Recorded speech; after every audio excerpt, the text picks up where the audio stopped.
والصلاة والسلام على سيدنا محمد وعلى آله وصحبه أجمعين. سبحانك لا علم لنا إلا ما علمتنا إنك أنت العليم الحكيم ولا حول ولا قوة إلا بالله العلي العظيم. اشرح لي صدري ويسر لي أمري واحلل عقدة من لساني يفقهوا قولي. أعوذ بالله من الشيطان الرجيم. بسم الله الرحمن الرحيم. الحمد لله الذي أنزل على عبده الكتاب ولم يجعل له عوجا قيما لينذر بأسا شديدا من لدنه ويبشر المؤمنين الذين يعملون الصالحات أن لهم أجرا حسنا ماكثين فيه أبدا وينذر الذين قالوا اتخذ الله ولدا ما لهم به من علم ولا لآبائهم كبرت كلمة تخرج من أفواههم إن يقولون إلا كذبا ولعلك باخع نفسك على آثارهم إن لم يؤمنوا بهذا الحديث أسفا إنا جعلنا ما على الأرض زينة لها لنبلوهم أيهم أحسن عملا وإنا لجاعلون ما عليها صعيدا جرزا أم حسبت أن أصحاب الكهف والرقيم كانوا من آياتنا عجبا إذ أوى الفتية إلى الكهف فقالوا ربنا آتنا من لدنك رحمة وهيئ لنا من أمرنا رشدا. صدق الله العظيم. Bismillahirrahmanirrahim. Allahumma salli wa sallim wa barik ala sayyidina Maulana Muhammadin syajaratil asri nuraniyah wa lam atiqamtati rahmaniyah wa afdalil khaliqati insaniyah wa asyrafi surati ismaniyah wa ma'dini asrari rabbaniyah wa khazainil ulum istifa'iyah sahbi qabdati asir wa qabdati saniyah wa rubati aliyah wa nindur jati nabiyuna tahta liwa'ihi faminhu idayh salli wa sallim wa barik alaihi wa ala alihi wa sahbihi عدد ما خلقت ورزقت ومت أحييت إلى يوم تبعث من أفنيت سنت تسليما كثيرا والحمد لله رب العالمين. أما بعد والسلام عليكم warahmatullahi Muslimin dan muslimat yang saya hormati sekalian. Alhamdulillah syukur kepada Allah Subhanahu wa taala atas segala nikmat serta kurniaannya. Dan di antara nikmat-nikmat serta kurniaan Allah Subhanahu wa taala adalah Allah Taala memberikan rezeki serta peluang pada kita untuk sama-sama berada di dalam masjid ini dapat untuk solat berjamaah bersama-sama. Dan Allah berikan peluang pada kita untuk menjadi di kalangan mereka-mereka untuk berada di dalam majlis ilmu.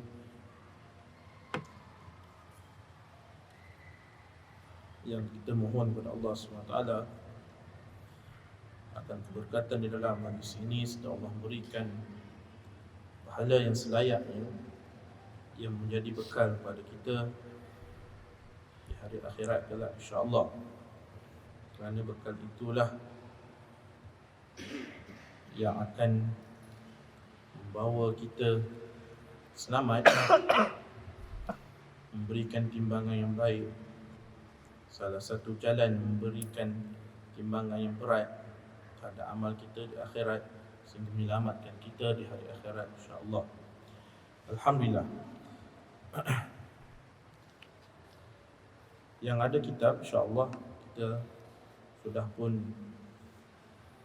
melalui beberapa adab-adab dalam kehidupan. Sebelum ini kita sudah bacakan berkenaan dengan pakaian dan masuk ke dalam tandas. InsyaAllah pada hari ini kita akan masuk pada bab adab berwudu. Untuk saya mengingatkan bahawa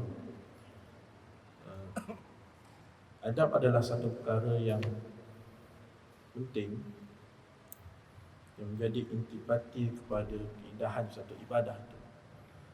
Ibadah itu menjadi sempurna, cantik, teratur serta mendapat kelebihan lebih daripada amalan yang biasa apabila dilakukan dengan penuh adab dan kesopanan. Itulah ciri-ciri keindahan Islam.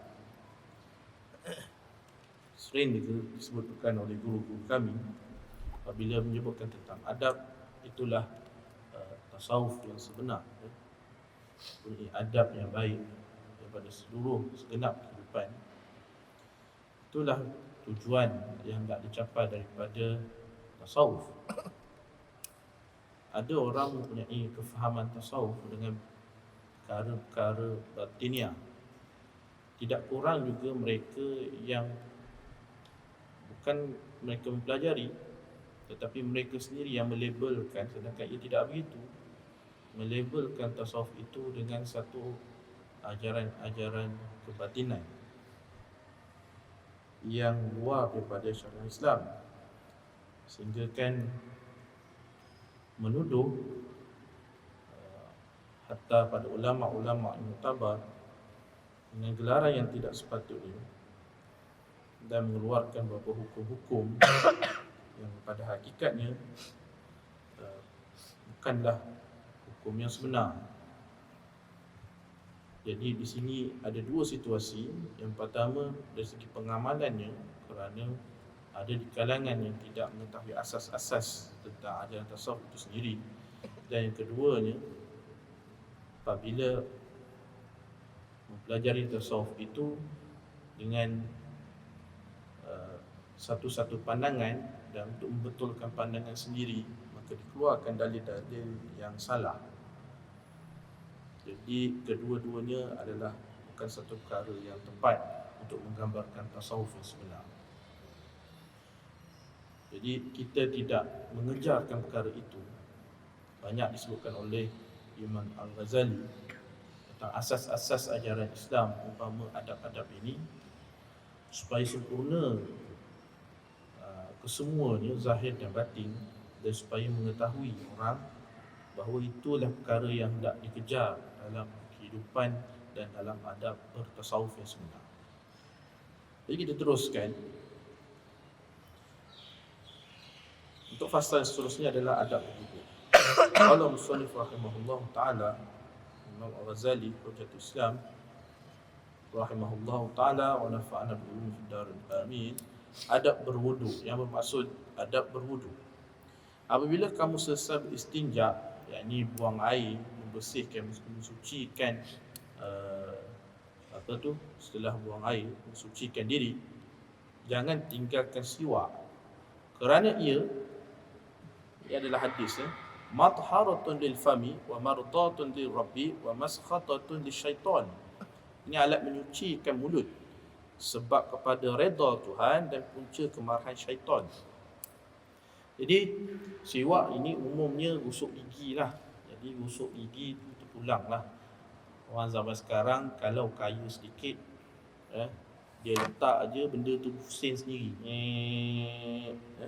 urus gigi elektronik. Kalau kebanyakan orang mungkin berus gigi juga, tapi berus gigi zaman sekarang dia ada cabang-cabang gitu. Menghapuskan plug lain TV sebut.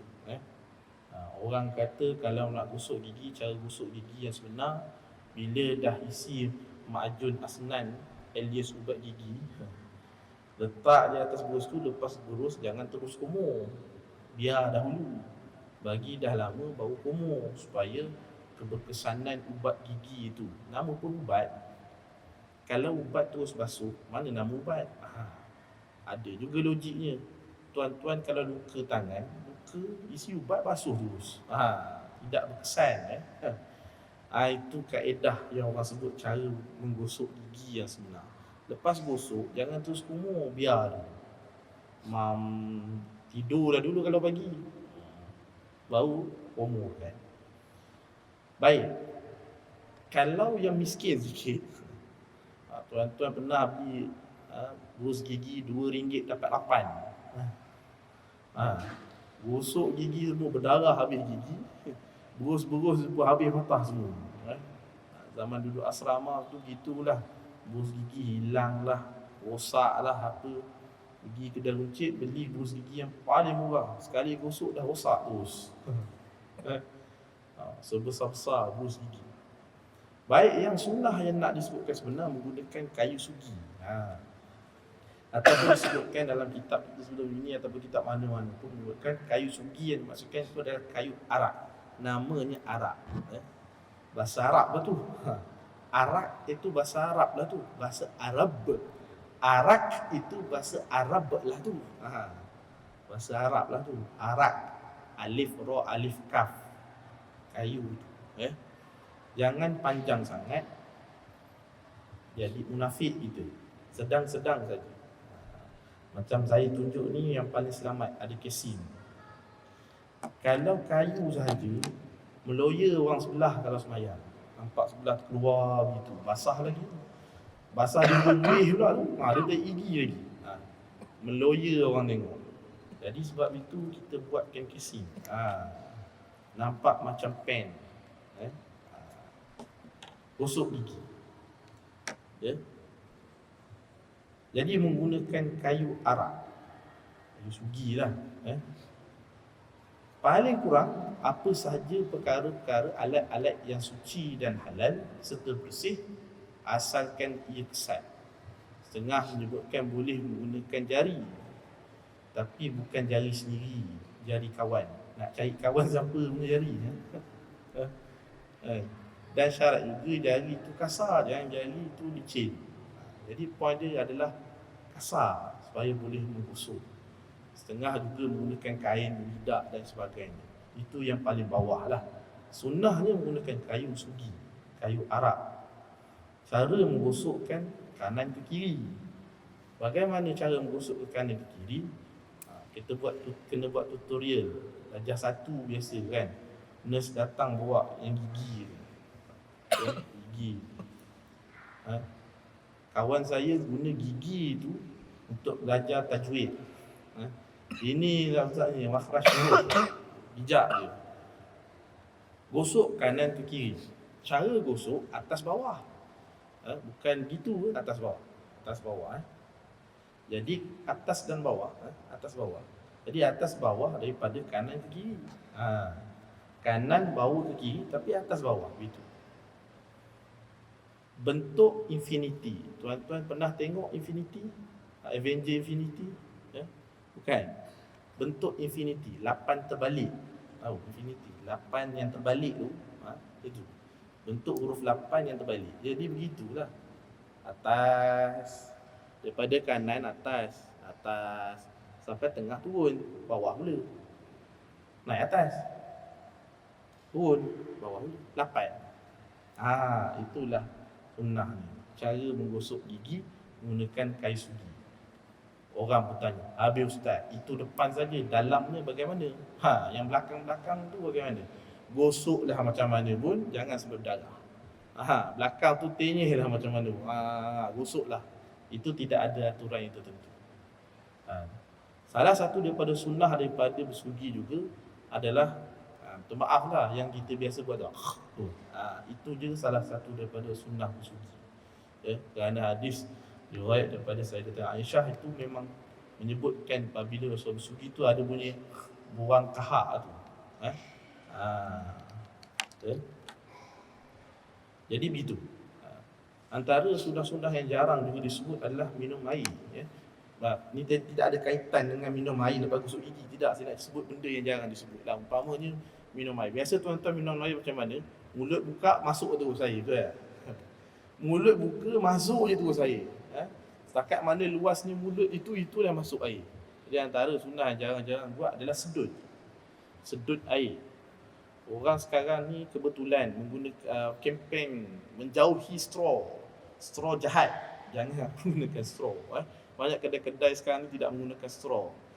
Menyelamatkan alam semesta, jangan menggunakan straw. Jadi okey, tidak menggunakan straw. Jadi kaedah dia macam straw lah. Straw kita sedut air kan. Itu juga salah satu sunnah, sedut air. Cara dia bagaimana? Cara sedut je lah. Kalau kita biasa naik itu nama tuang kan. Ini sedut. Jadi sedut itu mesti dengan bunyi ni sekali. Nama pun sedut. Jadi kena bunyi ya.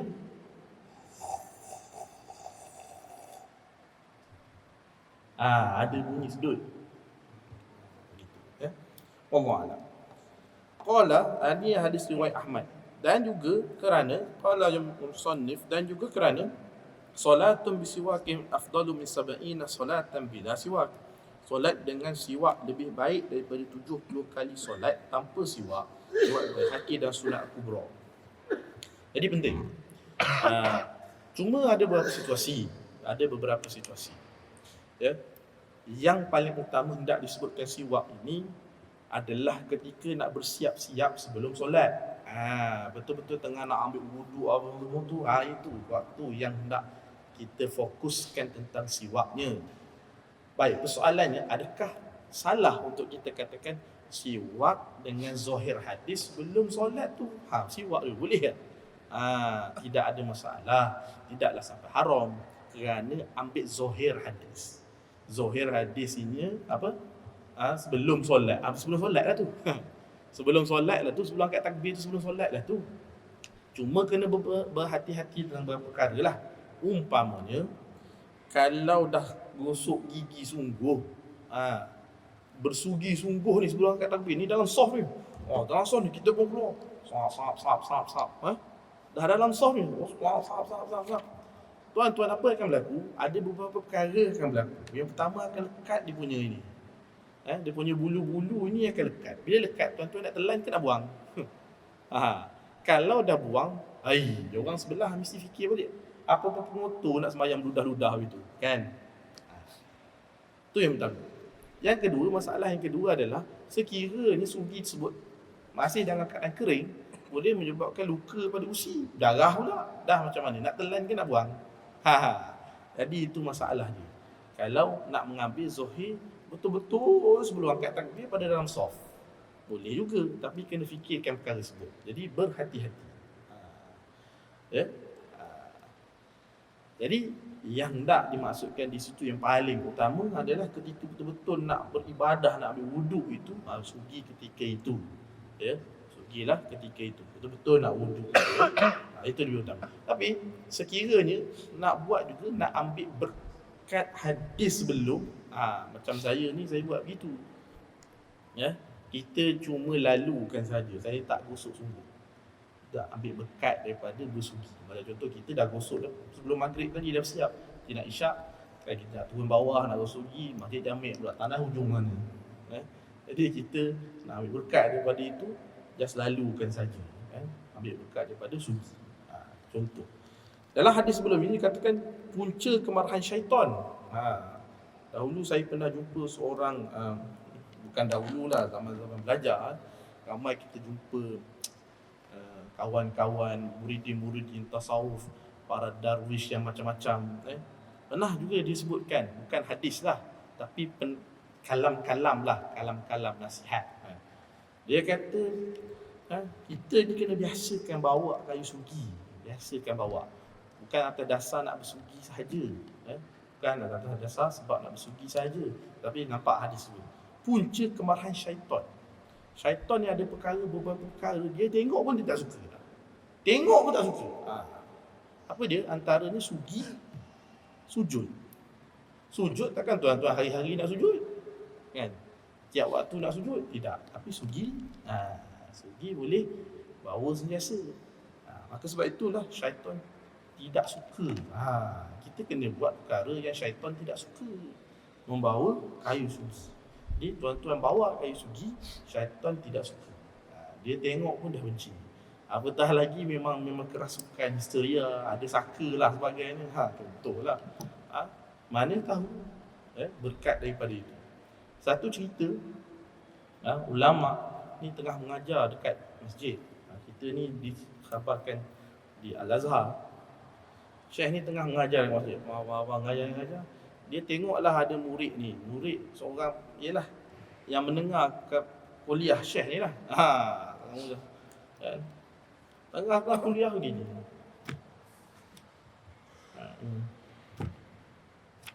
Tengah pengajian, buat macam rokok itu kan. Jadi Syekh ni rasa macam, bahasa kita apa, trigger trigger dah. Tak boleh lah. Jadi dengan bahasa ni yang lembut, Syekh pun kata, wahai anakku, kau ni tak habis lagi ke bersugi? Habiskan segera sugi tu, simpanlah. Habiskan segera bersugi dan simpankan sugi. Orang muda kan, orang muda. Kan orang muda kan. Sunnah. Senang jawab. Sunnah. Rugi sunnah ada. Jadi silap. Silap besar bila berlawan dengan orang alim. Ini silap besar bila lawan dengan orang alim. Jadi Syekh ni pun kata, kan, wahai anakku, kata, Syekh kan, hikmah lah cakap kan. Wahai anakku, cabut bulu ketiak juga sunnah. Tapi orang tak cabut bulu ketiak setiap hari, betul tak? Setiap masa orang cabut, kan? Kalau dah habis, nak cabut apa lagi? Sunnah juga. Ini menunjukkan bahawa sunnah itu bukan semua sunnah setiap masa. Ada ketikanya perlu buat. Ada ketika tidak perlu buat, tak perlu buat. Tidak ada masalah. Tersipu-sipulah hamba Allah ini. Nasib baik dia tak lari keluar. Wallahu a'lam. Qala musannif, diriwayatkan daripada Abu Hurairah radhiyallahu ta'ala anhu, beliau berkata, qala Rasulullah sallallahu alaihi wasallam, laula an asyqa ala ummati la amartuhum bisiwak fi kulli solah. Rasulullah SAW bersabda, kalau tidak kerana aku akan menusahkan umatku, saya aku perintahkan aku supaya bersiwak setiap kali hendak solat. Jadi ini menunjukkan bahawa ia adalah sunnah, bukanlah satu kewajipan. Hadis riwayat Bukhari dan Muslim. Diriwayatkan juga daripada baginda Rasulullah SAW, umirtu an bisiwaki hatta khasyitu an yuktaba alaihi. Aku diperintahkan untuk bersiwak, maksudnya Allah Ta'ala mengajarkan kepada baginda SAW supaya memberatkan sentiasa bersiwak ini, sehingga aku bimbang ia akan diwajibkan ke atasku. Antara guru saya adalah Syekh Muhammad Adnan Kebani daripada Lubnan. Sentiasa begitu, sebelum kuliah, sebelum baca Quran, dia akan bersugi sedikit. Sentiasa begitu. Sebelum berzikir, sebelum baca Quran, sebelum solat, sebelum berucap, sebelum kuliah begini, Bismillahirrahmanirrahim. Bismillahirrahmanirrahim. Dia sebutkan apa hadis ke apa. Jadi dia menunjukkan bahawa nak mengajarkan pada murid-murid dia bahawa ini yang bahawa siwak itu satu benda yang diambil berat. Kalau kemudian setelah selesai bersiwak, okey, jadi cerita dia sebelum wuduk ni nak bersiwak. Jadi sebelum wuduk itu bersiwak, gosoklah gigi dahulu. Berkumur, buatlah dua tu, buang. Kalau dalam kitab fiqh sebut berkumur ni apa istinsyak masuk air dalam hidung, madah berkumur. Kalau berkumur, kalau masuk air dalam hidung, kita keluarkan, embus, masuk embus. Tetapi disebutkan bila masuk air kena embus. Tetapi bila masuk air dalam mulut untuk berkumur, tidak disebutkan selepas itu kena buang. Menunjukkan lepas berkumur boleh je nak telan. Kumur telan, kenyang, boleh. Sebab itu dalam kitab fiqh tidak sebutkan selepas berkumur mesti nak buang air itu. Tapi sekiranya masuk air dalam hidung, mesti buang. Tuan nak cuba telan balik, tu dah sedut dah balik. Tenganga gitu, sedut balik lepas masuk air dalam hidung. Mesti kena buang kan. Kemudian selesai bersiwak, duduklah untuk berwuduk sambil menghadap kiblat. Itu yang paling baik, duduk menghadap kiblat. Jadi kadang-kala ada situasi-situasi yang tertentu menyebabkan kita sukar. Atas sekarang ni masjid pun tidak semua tempat wuduk paip ada tempat duduk. Sekiranya ada kolah pun kolah berdiri. Jadi sukar untuk ada situasi berwuduk duduk menghadap kiblat. Itu sukar. Di tempat yang tinggi agar kamu tidak terkena percikan air. Berwuduk di tempat yang tinggi sedikit daripada terkena kepada percikan air itu salah satu daripada adab-adab wuduk serta sunnah. Rata-rata tempat wuduk kita simen terus, percik air, tidaklah sampai bernajis. Cuma ia ialah dah kena air basah, kena seluar basah, itulah. Ucapkanlah Bismillahirrahmanirrahim, Rabbi a'udzubika min hamazatis syayatin wa a'udzubika Rabbi an yahdurun. Ni doa sebelum berwuduk, baru nak bersiap-siap nak berwuduk ni. Setelah itu, qala musannif, setelah itu basuhlah dua tanganmu sebanyak 3 kali sebelum masukkannya ke dalam bekas dan ucapkanlah. Jadi basuh tangan, basuh sahaja, belum berwuduk lagi, basuh tangan. Sekiranya ada kotoran-kotoran ke, basuhlah tangan dulu. Basuh tangan dulu. Baik menggunakan air sedikit, air yang banyak, air kolah, air paip, shower ke katakan, tak kisahlah. Apa pun penggunaan air kita yang kita gunakan untuk wuduk, sunnahnya bermula dengan basuh tangan. Dalam hadis ada sebutkan apabila Rasulullah menyebutkan apabila kamu bangun daripada tidur, basuh tangan dulu. Jangan celupkan air. Tak kisahlah tak basuh tangan tu nak masuk air dalam hidung ke macam mana, yang penting basuh tangan dahulu. Sebelum kamu mencelupkan dalam air bersih untuk wuduk atau sebagainya, basuh dahulu tangan. Kerana kamu tidak tahu malam tadi kamu tidur, tangan kamu parking belah mana. Itu ayat sajalah. Memang hadis tak sebutlah parking tak, ayat sajalah. Bila tidur tu kan, kita tidak tahu tangan kita tu merayap belah mana. Jadi orang Yahudi bila mendengar hadis itu, orang munafik dan sebagainya, buat macam main-main. Kalau dah tidur begini dah tangan nak pergi mana lagi? Kalau dah tidur santai tangan gitu dah, pergi mana lagi nak tangan kita? Dia main-main. Jadi pagi esoknya dia tidur, dia dapati tangannya berada di lubang punggung ni, dalam ni, burit belakang tu masuk. Tangannya masuk ke dalam. Setengah riwayat kata sehingga ini, setengah kata dalam lagi. Mana bermain-main. Jangan main-main. Sebab memang tangan kita tu bergerak. Bergerak merata perginya. Bergaru dan sebagainya. Jadi kotor, basuh. 3 kali, kemudian barulah masukkan air ke dalam bekas itu untuk kita menggunakan untuk basuhan wuduk dan sebagainya. Basuh lepas basuh tangan. Jadi bacalah Allahumma inni as'alukal yumna wal baraka wa a'udzubika min syu'mi wal halaka. Ya Allah, aku mohon padamu limpah kurnia dan keberkatan serta berlindung daripada kecelakaan dan kebinasaan. Maksudnya tangan itu baru nak digunakan untuk mencedok air, mencedok air di dalam bekas. Bukan berwuduk lagi, belum lagi, baru nak cedok baca doa itu. Jadi di sini dia nak ajarkan, sebab zaman dahulu bukan ada paip macam kita, bukan ada paip macam kita, ada bekas khas untuk berwuduk. Setengah mengatakan tidak ada istilah apabila bekas itu kecil ke besar ke kita masuk jadi mustakmal, tidak ada. Kerana memang mencedok air itu menggunakan tangan, tapi nak cedok pakai apa lagi? Jadi sebabkan itu niatkan saja tangan itu sebagai alat untuk memindahkan air dan meratakan air. Jadi tidak ada masalah sekiranya bekas itu sekecil mana sekalipun.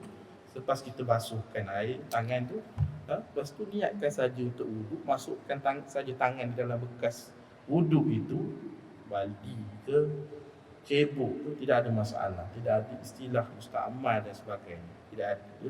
Kerana tangan itu alat untuk memindahkan air. Kemudian niatlah untuk mengangkat hadas, barulah niat untuk berwuduk. Mengangkat hadas ini maksudnya untuk berwuduk, atau mengharuskan ibadah solat. Kamu tidak harus mengasingkan niat sebelum basuh muka. Bermaksud niat dengan amal itu mesti berserta. Itu maksud dia innamal a'malu bin niat, berserta. Dalam mazhab Syafi'i mesti berserta. Wuduk dengan niat itu berserta dengan amal. Bukan niat siap-siap baru ambil basuh muka. Niat dan wuduk tu bergerak. Jadi bila basuh itu sekali dengan niat. Nescaya menyebabkan wudukmu tidak sah sekiranya kita asingkan. Menunjukkan bahawa pegangan Imam Ghazali lebih kepada Syafi'i. Qala, setelah itu cedoklah air dengan tapak tangan ke dalam mulutmu dan berkumurlah sebanyak 3 kali. Yang ni dia nak ajarkan tentang kumur 3 kali. Belum berwuduk lagi rupanya. Baru nak basuh tangan, baru nak berkumur 3 kali. Belum lagi wuduk. Dah wuduk dah. Cedok air ke dalam tangan ke dalam mulutmu, berkumur dah sebanyak 3 kali. Lakukanlah dengan berlebihan ketika menyampaikan air ke pangkal halkum, melainkan apabila kamu berpuasa. Kan bahawa berkumur itu, bila berkumur itu sehingga ke had huruf ghain tu. Huruf ghain itu di situ makhrajnya. Kerana belakang lagi dah masuk makhraj kha. Huruf ghin di situlah tempatnya tuan-tuan masuk air buat gitu. Itu ghin tu. Belakang lagi dah masuk makhraj kha. Jadi berhati-hati ya. Kalau tidak jadilah daripada ghairil maghdu jadi khairil maghdu. Ya, sebab bila belakang sikit dia jadi huruf kha. Itu berhati-hati. Jadi di sini bila berkumur gitu, boleh berkumur sehingga had itu, kecuali bulan puasa. Bulan puasa berkumur sehingga had itu batal nama dia lah. Lakukanlah dengan perlahan, ucapkan Allahumma a'inni ala tilawati wa kitabika wa kasrati zikr laka wa thabbitni biqawli thabit fil hayati dunya wa fil akhirah. Jadi lakukan umur itu dan doa, zikir, berdoa dengan doa ini. Kemudian cedoklah air dengan tapak tangan untuk dimasukkan ke dalam hidung dan masukkan ke dalamnya sebanyak 3 kali dan hembus segala cairan. Nampak? Mulut tadi seperti saya sebutkan tadi tidak ada disebutkan berkumur mesti nak hembus. Maksud boleh saja tuan-tuan telan. Tapi masuk air dalam hidung hendaklah masukkan ke dalamnya sebanyak 3 kali dah hembus dah. Tuan-tuan berkumur dan masuk air dalam hidung ini boleh saja berkumur dulu 3 kali baru masuk air dalam hidung 3 kali. Tapi yang paling tepat, hadis yang paling tepat sekali adalah masuk mulut terus hidung. Ambil air itu, masuk mulut, terus boleh masuk dalam hidung. Susah sikit lah, kena praktis. Kena praktis sikit. Sebab itu masuk air dalam hidung tu dia kena ada istilah sedut sikit. Masuk air tu dah tidak ada masalah lagi, masuk aja. Tapi untuk hidung tu kena sedut sikit. Sedut sikit. Jadi bila masuk air ambil, masuk ada sedut sikit. Tuan-tuan janganlah macam setengah ada saya pernah pergi kedai runcit. Bang, rokok satu. Itu lain macam tu. Itu mat pad tau. Bukan begitulah, tidaklah. Tapi ada gaya tu, gaya. Satu tangan. Itu yang lebih baik. Jadi pandai-pandailah kena praktis. Nanti ada pula kata, Ustaz saya sedut masuk dalam pedih pula. Memang kena praktis dah cerita dia. Kena praktis lah. Tapi boleh juga mulut dulu 3 kali baru hidung 3 kali. Ketika masukkan air dalam hidung barulah ucapkan doa Allahumma arihni raihata jannah wa anta anni radin. Ya Allah jadikan aku dalam menghidu haruman syurga dan engkau redha kepadaku. Tuan-tuan tengok, kita belum masuk wuduk lagi. Baru masuk basuh mulut, masuk berkumur dan masuk air dalam hidung. Doa dah macam-macam dah. Doa dah macam-macam. Betapa tingginya adab yang Rasulullah ajar kepada kita. Nak berkumur, masuk air dalam hidung pun macam-macam doa. Kita biasa buat aja, tak fikir pasal doa-doa ni lah. Yang penting basuh buat je kan. Maka sebab tu saya katakan, guru kita pernah pesan banyak kali. Siapa yang beramalkan satu-satu seperti mana kitab ni sebut, percayalah dekat Kuching Sarawak ni dia lah waliullah ni. Sebab dia memang buat satu-satu seperti mana panduan kitab ini. Kerana yang buat begitu cuma Rasulullah SAW aja buat setiap satu tu dengan doa. Semasa mulakan air dalam hidung, masuk air dalam hidung pun baca doa, keluar air dalam hidung pun baca doa. Allahumma inni a'udzubika min rawahin nar wa su'id dahr. Ya Allah, aku berlindung daripada bau-bau busuk neraka dan tempat tinggal yang buruk. Kerana di dalam neraka itu bukan sekadar tempat yang buruk, baunya juga busuk. Qala musannif, kemudian cedokkan air dengan tapak tangan untuk membasuh mukamu dan basuhlah ia bermula dari permulaan dahi sehingga ke bawah dagu pada ukuran tegak dan daripada telinga ke telinga satu lagi ukuran lebar. Barulah berwuduk. Niat untuk berwuduk. Ambil air, basuh. Bagaimana nak basuh itu terpulang sebenarnya. Tidak ada kaedah yang khas. Yang penting gosokkan itu jangan ada pula tarik gitu. Sekali dah gosok tu baik satu tangan ataupun 2 tangan, gosoklah bagaimanapun. Sekiranya pakai 2 tangan, gosok je lah. Niat pap itu niat tu zapulah bagaimanapun, gosoklah. Kalau satu tangan pun boleh gosoklah. Bagaimana gosok-gosoklah. Yang penting jangan ada angkat gitu. Yang angkat letak balik itu yang jadi mustakmal, jadi gosoklah. Daripada atas tempat mula tumbuh rambut hinggalah bawah dagu, daripada anak telinga ini kepada belah sini. Vertikal dengan apa istilahnya? Itu ukurannya, ukuran wuduk. Lebih pun tidak mengapa. Nanti dia akan sebutkan hadis tentang basuh lebih pun tidak mengapa. Tidak ada istilah haram batal. Basuh lebih bagaimana? Boleh lah lebih. Kan? Basuh basuh sampai ke telinga boleh. Bukan basuh telinga, cuma dia terlebih sampai ke telinga boleh. Basuh itu bukan basuh telinga, bukan bermaksud basuh telinga, cuma lebihkan basuhan. Boleh, tidak mengapa. Sampaikan ke tempat at-tahzif, iaitu kawasan biasa kalau wanita mengelakkan air mengenainya. Kan? Isu dia sebab kerana kita ada rambut-rambut kan, ada rambut-rambut di muka. Ini bila dia panjang, setengah orang dia simpan. Contoh ada rambut di sini, panjang pula macam Yahudi tu kan. Yang orang Yahudi kan mesti digulung-gulung, buat tocang tu kan. Itu panjang itu. Itu adalah bulu di kawasan muka. Jadi dia masuk ke balik telinga. Menyelamatkan rambut tersebut daripada dibasuh. Tak boleh. Kerana bulu tersebut juga harus dibasuh sebab ia berada di dalam kawasan muka. Contohlah tuan-tuan ni ada tarik lalat ke apa benda ketumbuhan, tanduk ke belah sini ke. Basuhlah kerana ia berada di dalam had muka. Gitu. Yang terletak di antara pangkal telinga hingga sudut dahi. Hingga sudut dahi. Aku maksudkan bahagian termasuk dalam dahi di muka. Dahi di muka ni segala tepi. Kan ada orang ada rambut lebih sikit ke sini tu, kena tu. Itu bukan bermaksud bila dahi dia kita mengelak ke pula tepi tu, tidak. Termasuk yang bulu-bulu sini. Sengahkan pergi barber shop kan. Orang sekarang kan modern, dia cukur belah sini kan. Jadi hilang sedikit kawasan. Tidak, itu sekali. Kawasan dia termasuk kawasan telinga itu. Sampaikan air kepada 4 tempat tumbuh bulu, 2 kening, 2 belah misai, bulu mata dan rambut tepi, sideburn. Iaitu bulu yang selari dengan 2 telinga bermula daripada janggut. Bahasa Melayu ni tambah bulu je ujung dia. Anggota badan, ujung dia bulu. Bulu itulah bagian dia. Bulu mata, bulu tangan, bulu apa, tambah bulu je ujung dia. Beza dalam bahasa Arab, semua anggota tu ada nama-nama dia tersendiri. Wajib menyampaikan kawasan yang tumbuh bulu termasuk janggut yang nipis, bukan tebal. Kalau dah tipis, mesti sampaikan air. Kalau tebal, baru boleh kita excusekan.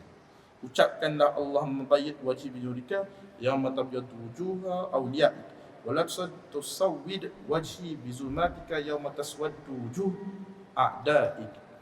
Itu doa basuh muka. Jadi bila basuh muka tersebut, sekiranya ada kawasan misai-misai tebal, janggut biasa, janggut macam Osama bin Laden, basuh sikit, gosok-gosok, selat lebih kurang cukup. Kalau janggut nipis macam orang Melayu ni, kena sampaikanlah airnya, wajib sampaikan ke muka dan kawasan sekitar. Jadi rasa cukup untuk setakat itu. InsyaAllah akan datang kita akan sambung berkenaan dengan jangan tinggalkan perbuatan menyati janggut yang tebal. Ini bukan bermaksud basuh sehingga basah, selat gitu sahaja. Ambil air lain pun tidak apa-apa, ambil air lain gosok gitu sahaja. Ini kalau mereka ni ada janggut macam Osama bin Laden. Allah Subhanahu wa taala alam, insya-Allah akan datang kita akan sambung lagi lah. Rabbana atina fid dunya hasanatan wa fil akhirati hasanatan wa qina adzabannar. Wa sallallahu ala sayyidina Muhammad wa ala alihi wasallam. Walhamdulillahi rabbil alamin. Subhanakallahumma wa bihamdika asyhadu an la ilaha illa anta astaghfiruka wa atubu ilaik. Bismillahirrahmanirrahim. Assalamualaikum warahmatullahi wabarakatuh.